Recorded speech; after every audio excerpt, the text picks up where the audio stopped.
कहानी की शुरुआत एक सुनसान जंगल से होती है, जहां एक घबराया हुआ व्यक्ति भागता हुआ दिखाई देता है। वह अपनी घड़ी देखता है और अंधेरा होने से पहले सुरक्षित जगह तलाशने की कोशिश करता है। वह एक पेड़ पर चढ़ता है, लेकिन डाल टूटने से नीचे गिर जाता है। जैसे ही वह अपने बैग की ओर बढ़ता है, एक भयानक आवाज सुनाई देती है। वह उस दिशा में देखता है और डर से उसकी हालत खराब हो जाती है। तभी एक रहस्यमयी शक्ति उसे खींच कर ले जाती है और उसका अंत हो जाता है। सीन बदलता है और हमें मीना नाम की एक लड़की से मिलवाया जाता है। मीना आयरलैंड में एक पेट शॉप में काम करती है। उसकी मां 35 साल पहले मर चुकी है और अब वह अकेली रहती है। मीना की एक जुड़वा बहन लसी भी है। मीना का बॉस उसे वेलफेस्ट के एक चिड़ियाघर में एक तोता पहुंचाने का काम देता है। मीना तोते को लेकर निकल पड़ती है। रास्ते में उसे लसी का वॉइस मेल मिलता है, जिसमें मीना को कॉल करने के लिए कहती है, लेकिन मीना उसका जवाब नहीं देती। मीना उसी जंगल से गुजरती है जहां कहानी की शुरुआत में उस व्यक्ति की मौत हुई थी। जंगल में उसका रेडियो खराब हो जाता है और उसकी कार भी रुक जाती है। उसे एक बोर्ड दिखता है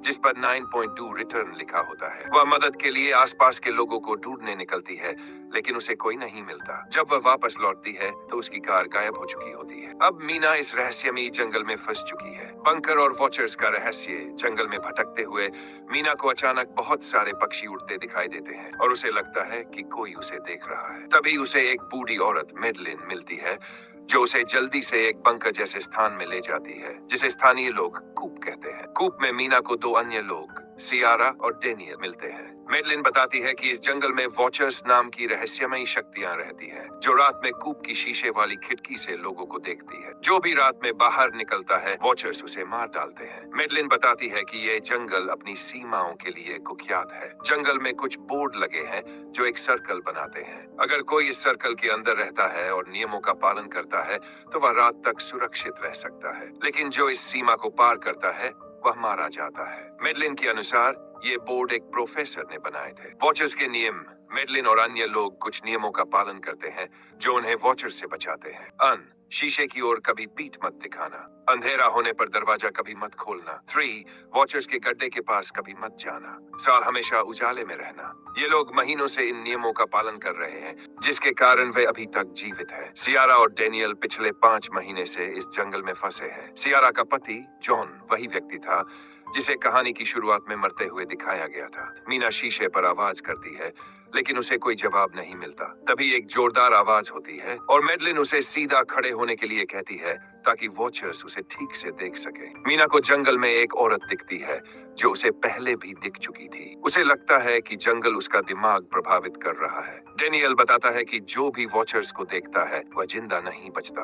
मीना और डेनियल मिलकर वॉचर्स के गड्ढे में जाते हैं, जहां उन्हें मंडे नाइट सैटरडे का एक न्यूज़पेपर, एक हैंडी कैम और एक साइकिल मिलती है। गड्ढे में मीना के पीछे एक वॉचर का हाथ दिखता है, लेकिन उजाले के कारण वह मीना को नुकसान नहीं पहुंचा पाता। डेनियल उसे बचा लेता है। गड्ढे से निकाले गए सामान से पता चलता है कि ये उन लोगों का था जिन्हें वॉचर्स ने मारा होगा। हैंडीकैम की फुटेज से पता चलता है कि प्रोफेसर ने जंगल में एक पावर सोर्स बनाया था, जिसके बारे में किसी को नहीं पता। एक रात सियारा का पति जॉन कूप के बाहर दिखता है, लेकिन मेडलिन उसे अंदर नहीं आने देती, क्योंकि ये वॉचर्स की चाल हो सकती है। सियारा जॉन से एक सवाल पूछती है, जिसका जवाब केवल असली जॉन को पता हो सकता है, लेकिन वह जवाब नहीं दे पाता। कैमरे में जॉन को वॉचर्स द्वारा खींचा जाता दिखता है और वॉचर्स कूप का शीशा तोड़ने की कोशिश करते हैं। मेडलिन बताती है कि वॉचर्स आकार बदलने वाली परियां फेरीज है, जो इंसानों की नकल करती है। वे इंसानों को देखकर उनकी तरह व्यवहार करना सीख रही है। मेडलिन ने एक बार एक वॉचर को देखा था जो पतला,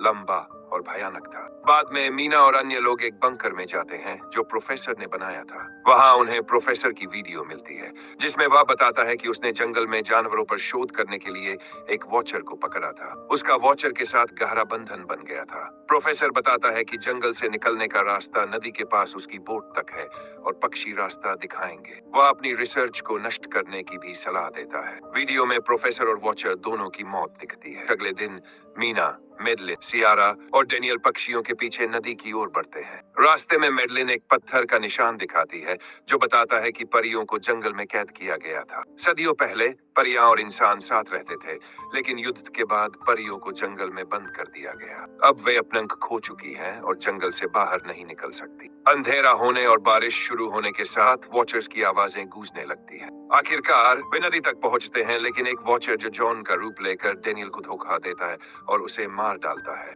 मीना, मेडलिन और सियारा बोट पर भागने में सफल हो जाती है। जंगल से निकलने के बाद मीना सियारा से मिलने जाती है और उसे एक फोटो दिखाती है। यहाँ एक बड़ा खुलासा होता है। मेडलिन प्रोफेसर की पत्नी थी जो कैंसर से मर चुकी थी। असल में जंगल वाली मेडलिन एक वॉचर थी जिसने प्रोफेसर की पत्नी का रूप लिया था।